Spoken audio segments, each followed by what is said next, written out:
There are moments in the royal family when something small, something subtle, sends a tremor through the entire institution. Not because it is scandalous, not because it is political, but because it reveals a side of a royal figure we rarely see. Something honest, something vulnerable, something unexpectedly bold.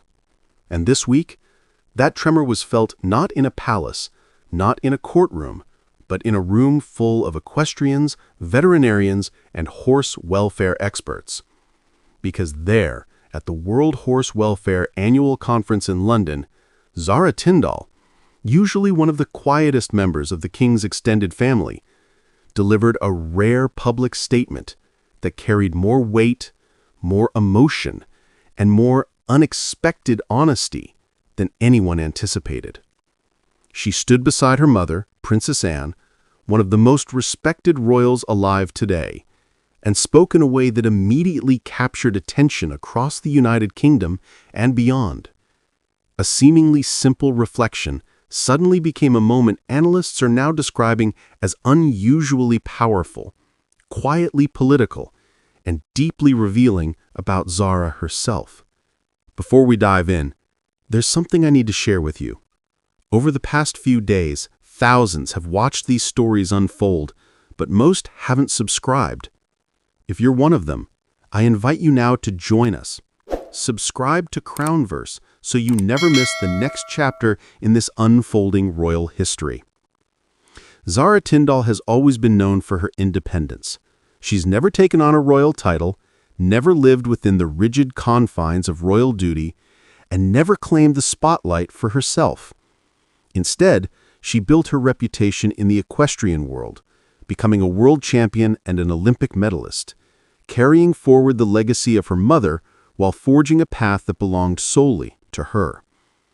But despite her public success, Zara has rarely used her platform to speak out on issues, even those directly tied to her world. That is why her statement at the London conference struck so many as surprising. Standing next to Princess Anne, she was not just a rider, not just a mother, not just the niece of King Charles. She was a professional athlete speaking from the heart, offering an unfiltered look at what she believes is happening to the animals and the sport she has devoted her life to. Her comments began simply, but with a depth that immediately caught the room's attention. She spoke about seeing the world through the eyes of a horse, a phrase that carried a poetic weight few expected. Zara described the daily connection between rider and animal, the emotional bond, the intuition required to understand a horse's condition, personality, and needs.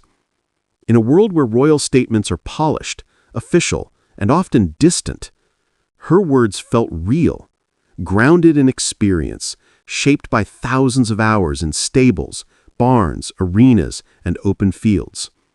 She spoke about partnership, about learning to listen, about recognizing the subtle signals horses give on their best days and their hardest ones. It was not a speech crafted for applause. It was a reflection from someone who has spent her entire life in the company of these animals. But then Zara shifted to something far more unexpected. She turned her attention to the state of equine welfare after Brexit, a topic that carries political implications and, in most royal contexts, would be avoided. Zara is not a working royal, so she's not bound by the same restrictions her cousin Prince William or her uncle King Charles follow.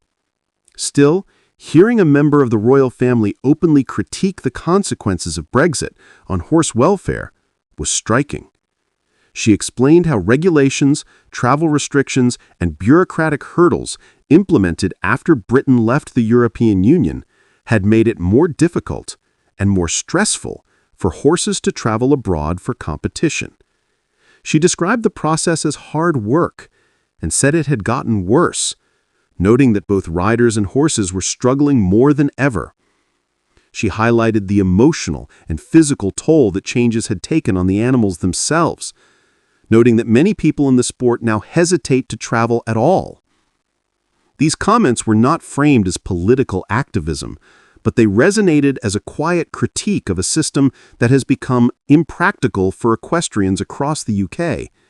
And coming from Zara, someone deeply respected in the sport and connected to the monarchy, they carried a weight that few others could replicate. Her words were direct, honest, and rooted in lived experience. They did not point fingers, but they illuminated realities that many outside the equine world may not have considered.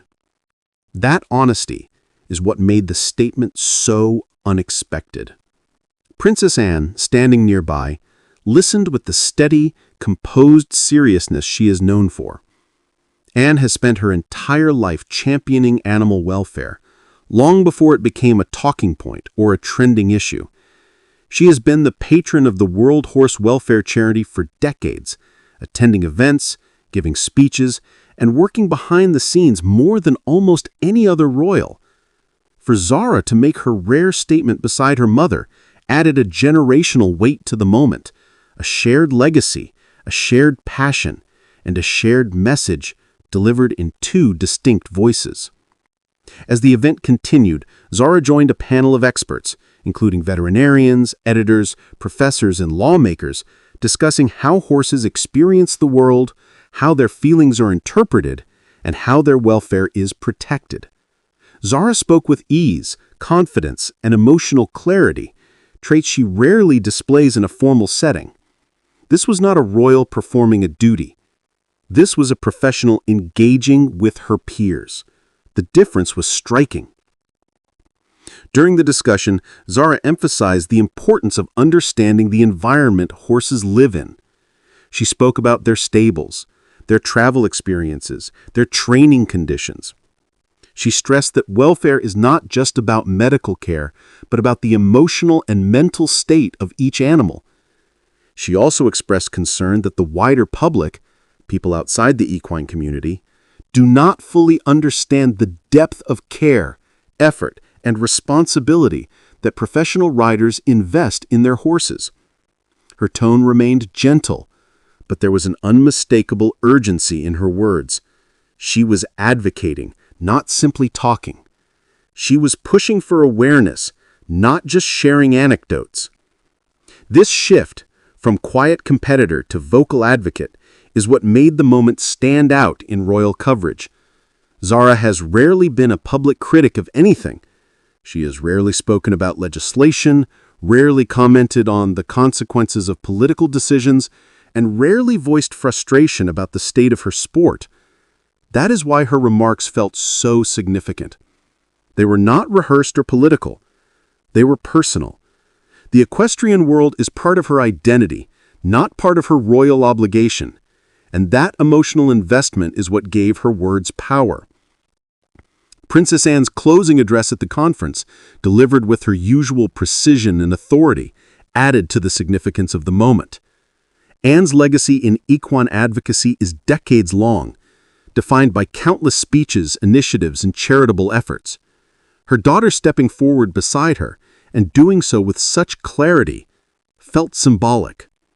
It was as if Zara had taken the baton, not formally, not publicly, but personally, a passing of passion rather than duty. After the conference, media coverage highlighted Zara's comments as rare, a term that is not exaggerated. She does not speak often, especially not with such directness. Analysts noted that her remarks about Brexit, even if delivered without political intention, were bold simply because they identified a negative outcome linked to one of the most polarizing events in recent British history. Zara's words were not a condemnation. They were an observation, grounded in her profession. But in the context of the monarchy, where every sentence is scrutinized, they carried additional resonance. Some commentators suggested, in unverified interpretations, that Zara's statement may indicate a growing willingness within the younger generation of royals to speak more openly on issues that affect their professional or personal lives. These interpretations should be treated cautiously. Zara has never shown interest in political commentary, and her remarks appear rooted in equestrian experience rather than ideology. Still, the possibility adds a layer of intrigue.